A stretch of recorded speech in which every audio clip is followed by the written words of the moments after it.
So, for the 8 to 12 people out there who actually clicked on this video, you are either a major cinephile, or you're just like, what the fuck is the Forbidden Room? And I'm gonna tell you, this is a wonderfully imaginative, quirky, artistic piece of work that I had the pleasure of going to see last night. The Forbidden Room is directed by Guy Maddin and Evan Johnson. Guy Maddin is a kind of a cult auteur director from Canada, and he's known for taking all of these very distinct styles from other films and kind of making them his own. So in this film you're seeing things like two-strip Technicolor, lots of silent era techniques and things like that. It's very reminiscent of a lot of the German expressionist films that you may have seen, like Cabinet of Dr. Caligari, Nosferatu, things of that nature, and just a lot of European films in general. It's like having Georges Méliès and Salvador Dali and David Lynch, and they all just had this epic orgy, and they birthed this film, The Forbidden Room. So as I'm watching this film, I'm looking at the pastiche of all of these different genres and these different cinematic styles, and I'm thinking, you know, what's the point of it? Why take a look that consciously basically rips off so many of these famous films and famous directors? And I think there are many answers to that, but I think the basic ones are, first of all, the film is a mockery of all of these types of genres and the subtexts that they create. It's also very truthful. It's very telling about how all of these cinematic techniques and these stories simultaneously affect our subconscious. It's basically a Freudian farce about kind of the sexual implications and the things that are beneath the psychosis that go into filmmaking. And I can't stress how much of a farce this is, a mockery, because it is extremely funny. I was laughing the entire time. When you have a farce that's done right, it's also trying to reveal things to you that might be very unsettling, I think. That's certainly the case with this film, you know. It's digging beneath all of those ideas that we know, that we see in the naked eye when we're watching films, and we're seeing how certain things provoke anger and lust and sadness, insecurity, all of those things. When I went to go see this movie, I really wish that I had dropped acid before, and I'm absolutely serious when I say that, because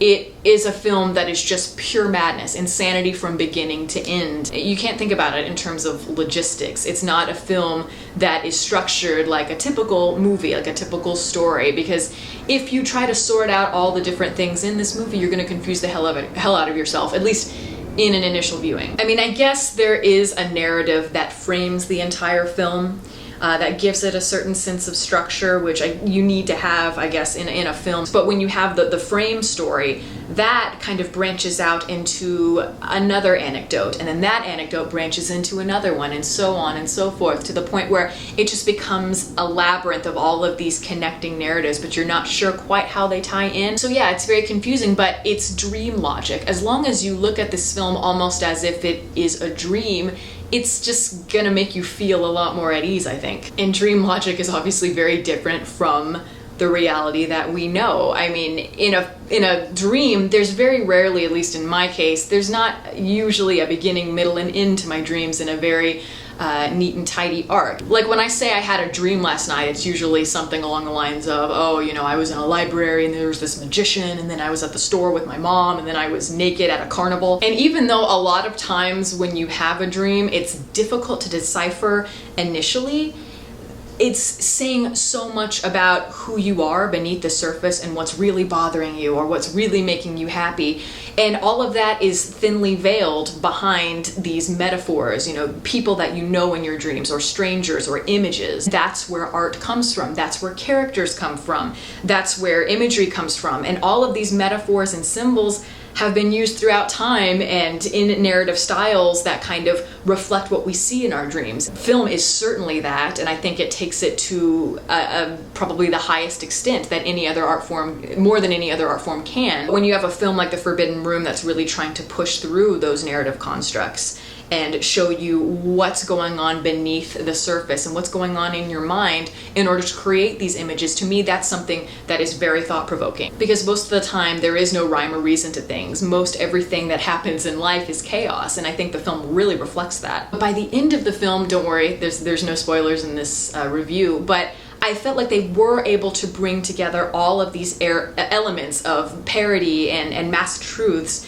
and they came together in a way where it was like as I was watching it, it was like time stopped and it became almost a spiritual, very meditative experience. As I left the film, I knew that it was something really special. And when I thought about how maybe I might have felt while I was watching it or how I would interpret it, I know that maybe the person next to me may have a very different idea of how he or she may have felt during the movie. But as I said, you don't need to overthink this film. Just let it kind of wash over yourself. Let yourself feel what you're seeing and then react accordingly. And you don't have to decipher everything, because this is the kind of film that I know I'll have to see multiple times in order for me to really understand what each anecdote meant and what each image meant, really in a way that it kind of makes sense with the overall piece.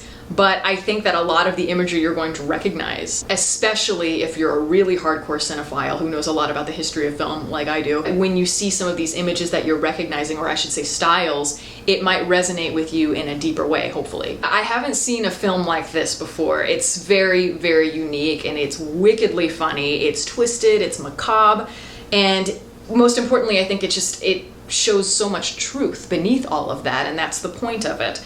And it's just like dreams, I think, and anything that tries to get more into the idea of how dreams work is something that personally for me, I'm very interested in. You know, if you just appreciate something really different and artistic that's going to challenge you, check this out if you can. It's hard to find. I could only see it at one theater that was kind of far away from me, and it was only playing for one night, but hopefully it'll be seen more often. So that's my review. Thank you all for listening. If you'd like to follow me on Twitter, the link is below. And you can also like my Facebook page in the link below that.